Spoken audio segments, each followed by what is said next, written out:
This is Agriculture Today. I'm Samantha Bennett with the K-State Radio Network. Ahead of us on this Friday's programming, we start with K-State grain market economist Dan O'Brien. He discusses how concerns over corn yields across the plains have impacted corn future and cash prices. Also ahead, K-State Extension Agricultural Policy Specialist Jenny Ifft and K-State Extension Farm Economist Reid join us to cover 3 programs currently being offered to cattle producers to assist with the ongoing drought. We end this week's programming with our weekly agricultural weather report, which is, as always, provided by K-State meteorologist Chip Redmond. He provides insight into the developing hurricane off the coast of Southern California and an overview of the latest update to the Kansas Drought Monitor. That and more is coming up ahead on Agriculture Today.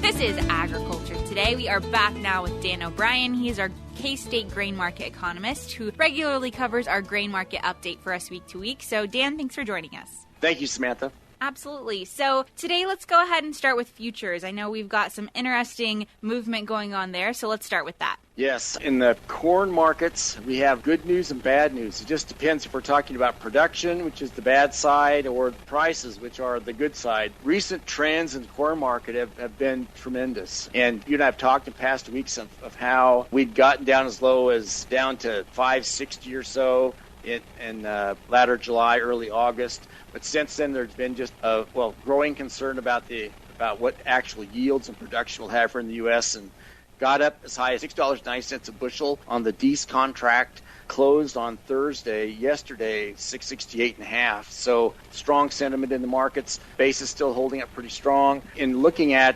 corn futures and the cash together and how that's expressing itself out here in the country.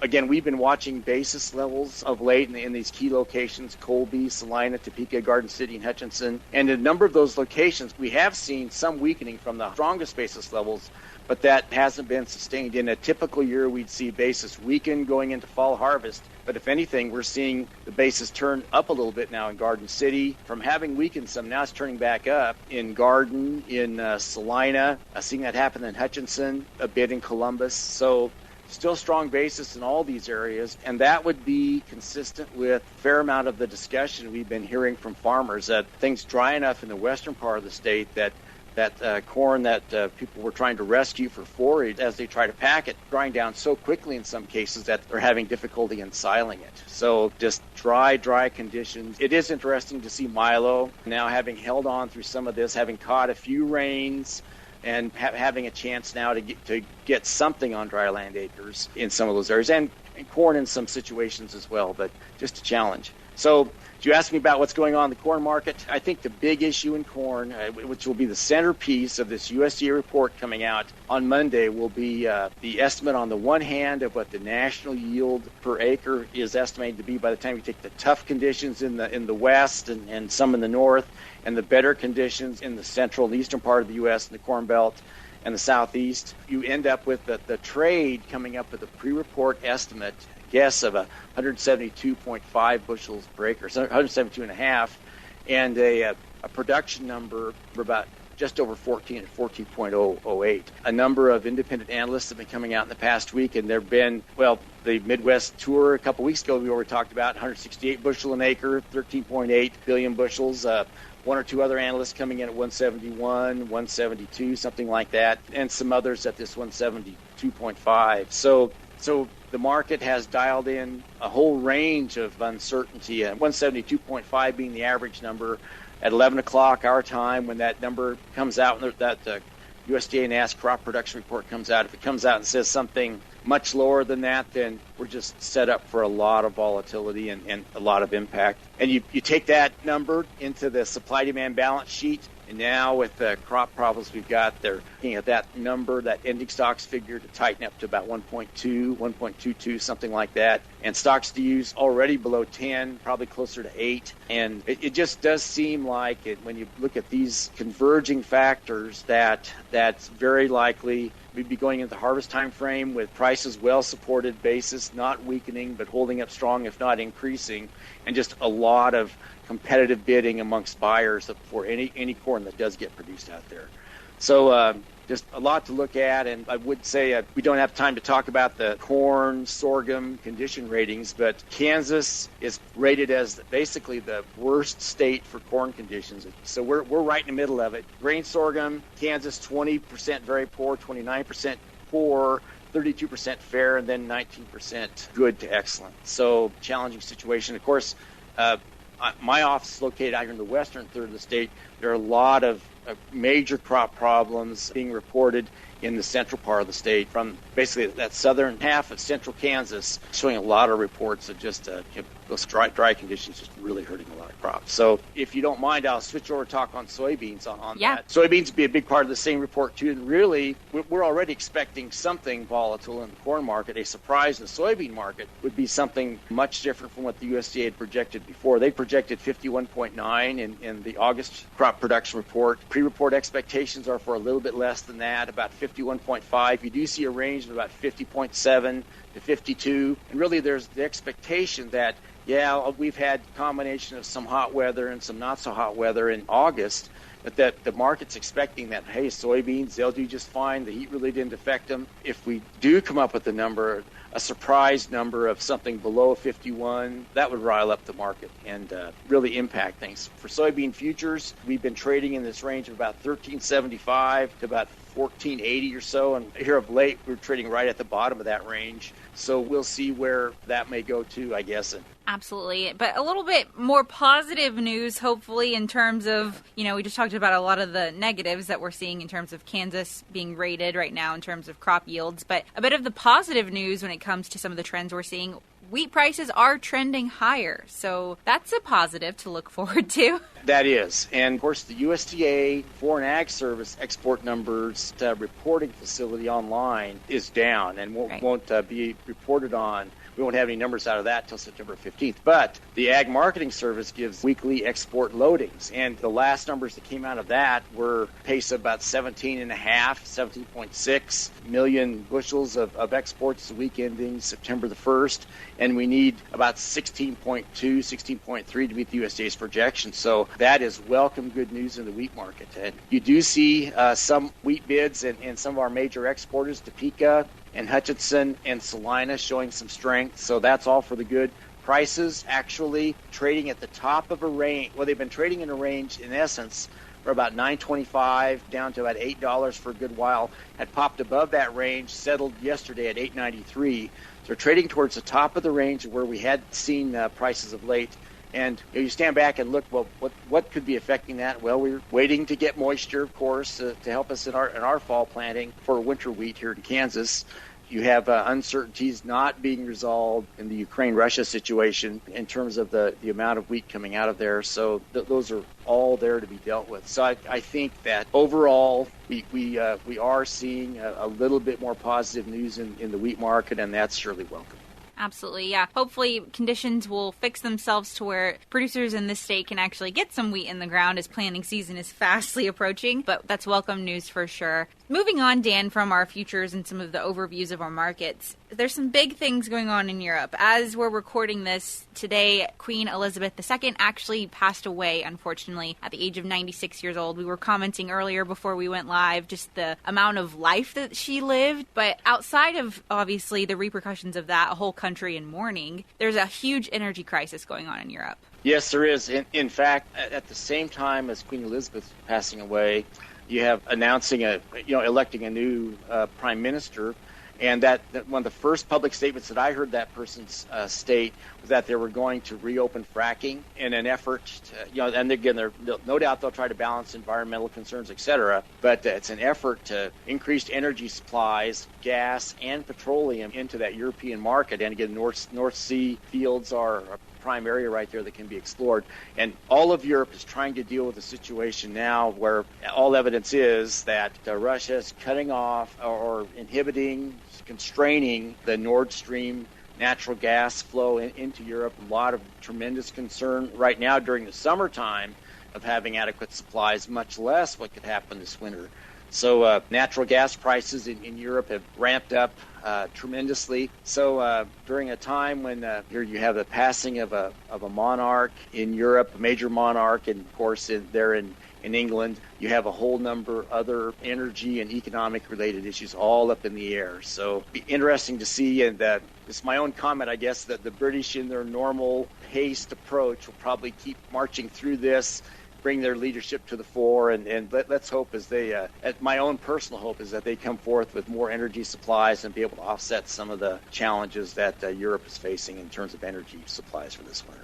Absolutely, yeah. What a time to be named Prime Minister. I feel horrible for that person. I can't imagine the stress and the amount of pressure, but we will be watching that for sure because, of course, their energy concerns eventually trickle down to become our energy concerns as well when we think about it in a global market mindset. So something to be mindful of for sure. Yes, high energy prices in Europe affect the world market. It affects our market. So, again, we don't have the same pipeline, but we have the same, but on the margin, we're competing for energy supplies. Sure. So it affects us, no doubt. Absolutely. Well, Dan, as always, we thank you so much for your time today. Thank you. Take care, Samantha. You as well. Once again, that was Dan O'Brien. He is our K-State grain market economist providing this week's grain market update. We'll be back with more ahead on Agriculture Today.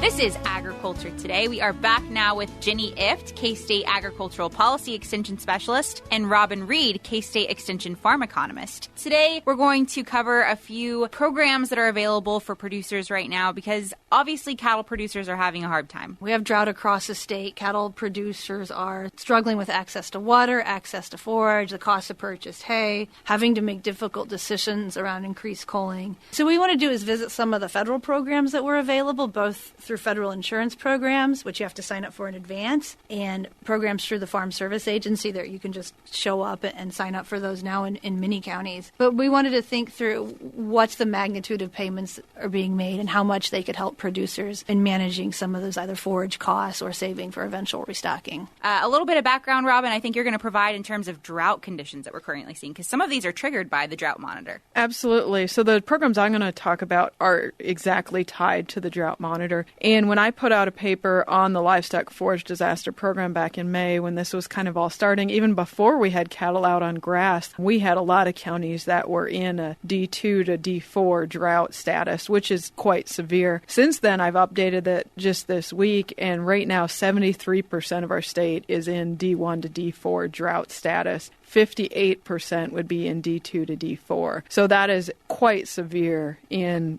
basically 60% of our state. This does open up a lot of counties as Kansas certifies as primary disaster areas, so there's emergency loans available as well. But what we're going to talk about today is just specifically those programs for livestock producers in relation to forage availability. Jenny, we're going to start with you because you have two examples, really, from two different counties. They're great examples, but let's talk through those. So I chose Finney County because it's entirely an exceptional drought, and it's been dry for a long time out in southwestern Kansas. The other county was Labette, which really didn't get into drought conditions until the growing season, but then it came on very severely. So there's forage shortages there as well. Labette County is in extreme drought. So for these two, we're going to talk through the pasture, rangeland, and forage examples first. Right. Pasture, rangeland, and forage, it's a rainfall or precipitation insurance that producers can purchase from an insurance agent. The deadline's November 30th. And there's a lot of policy options or different policy levers that you can pull. I picked two of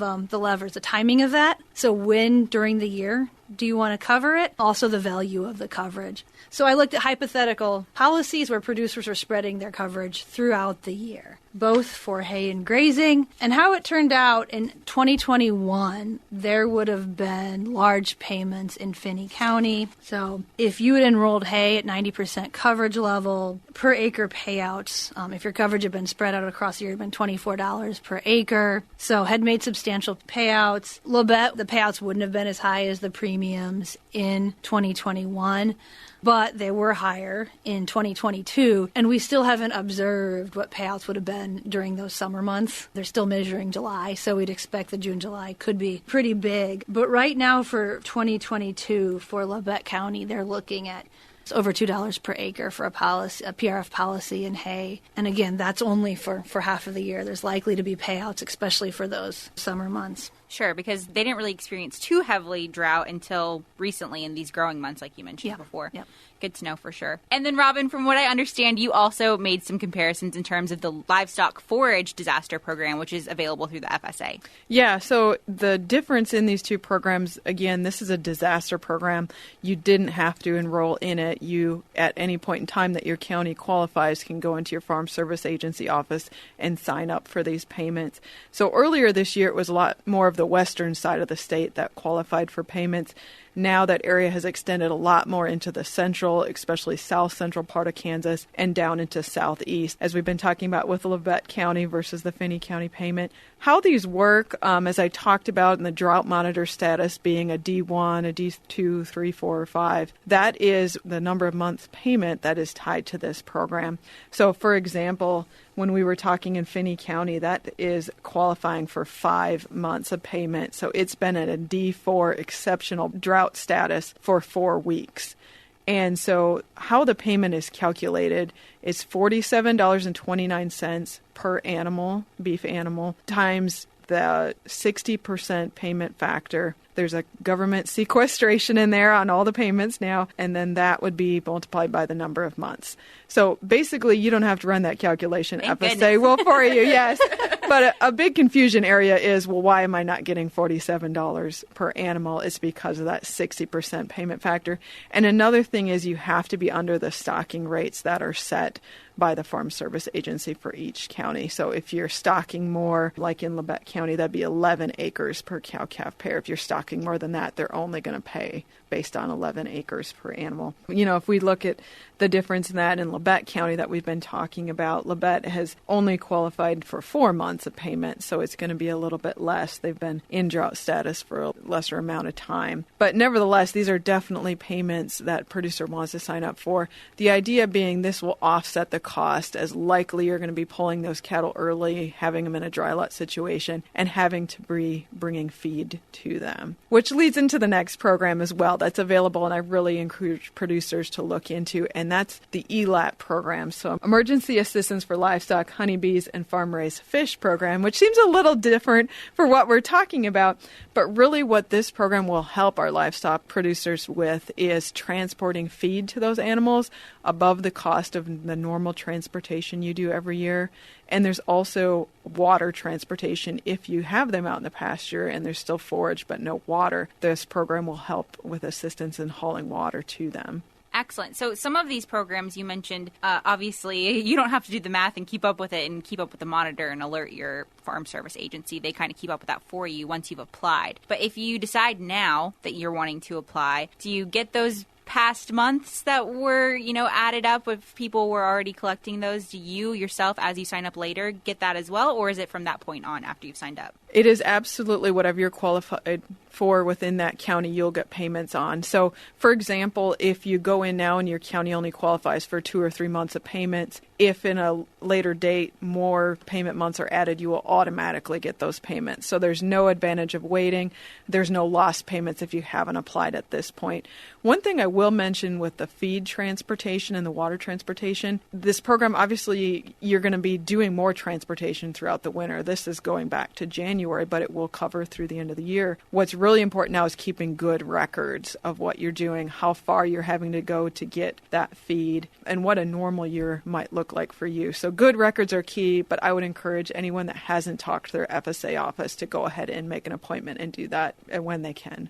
Absolutely, yeah. Staying on top of records is always important, but especially in times like these when you're trying to prove things, to get these sort of assistance programs, especially important for sure. So in terms of these payments that producers, if they sign up, they can expect to get, how far do they actually go in terms of what is offered? Right, yeah. One of the things we wanted to do is look at that exact question.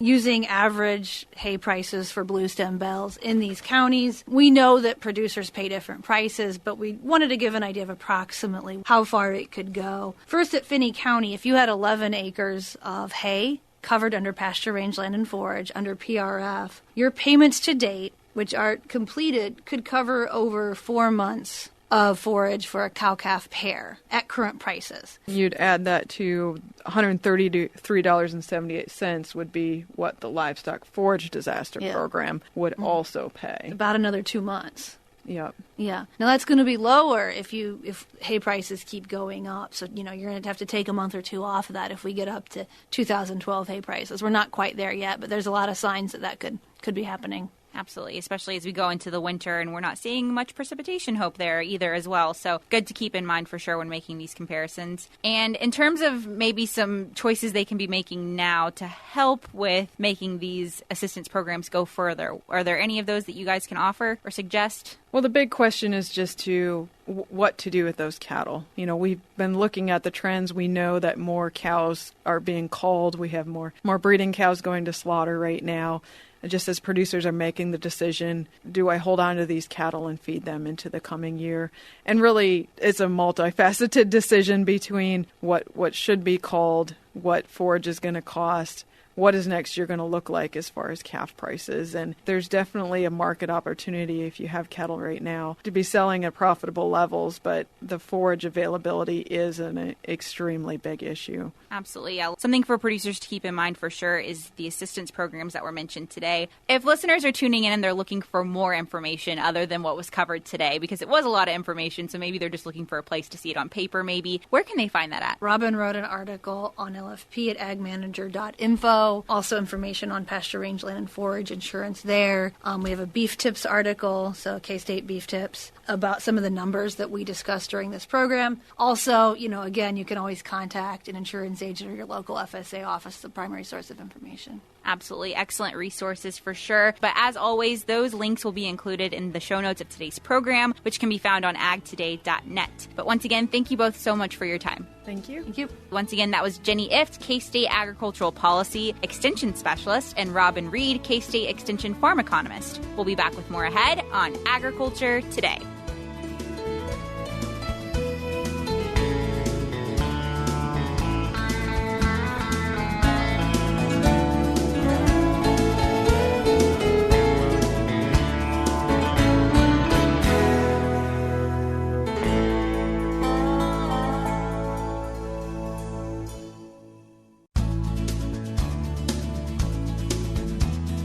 This is Agriculture Today. We are ending this week, as we always do, with K-State meteorologist Chip Redmond providing our agricultural weather report. So, Chip, thanks for joining us. Super happy September. September, we were hoping would show some optimism in this first half of the month, but you're saying that there's little to none of that. Yeah, the last week across the state has been just impressively dry. We are seeing an average downturn in precipitation just because seasonally we get less moisture in the fall than we do the summer. But just another week of very isolated showers and storms that focus mostly in western Kansas and in the southeast, both areas that need it and who got rain really benefited from it. We've seen some very small increases in soil moisture, especially the areas that saw several rounds over the last few weeks to kind of keep getting timely moisture, but they're very limited. The rest of the state has been extremely dry. And so as we look forward into the future we're still a little optimistic that we have a couple of shots of moisture this month.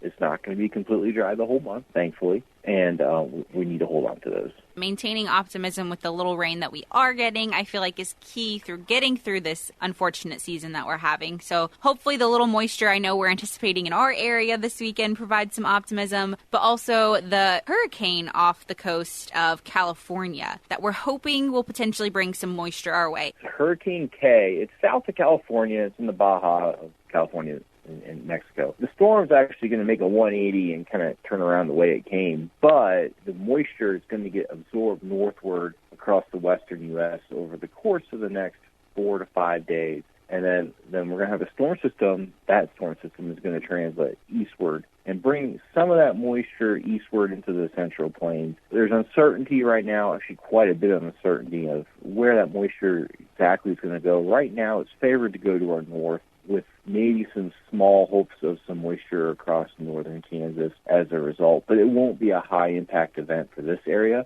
It is high impact for those out west that are obviously having a lot of wildfires. So relief for them, and hopefully that'll be the change that we need to kind of shift this weather pattern a little bit and maybe give us some more hope as we get later into the month. But right now, optimism, let's keep it about normal. There's not a lot of confidence in preceding systems that will come later this month. You mentioned beforehand that September is really looking a lot more like a summer month this year for us. It's going to continue to warm back up here. We've seen some lower temperatures, I guess, in the last week or so, but it's really going to get a bit warmer again, right? Yeah, as you mentioned, we do have some chances of moisture this weekend. That's going to also come with some cooler weather. We could see highs in the upper 60s in the northwest part of the state. And just a hint of fall. We are entering that time period, get closer and closer to October. We started meteorological fall here on the 1st of September. So we'll get a taste of it, and hopefully some of that moisture, isolated amounts of maybe a half to 3/4 of an inch.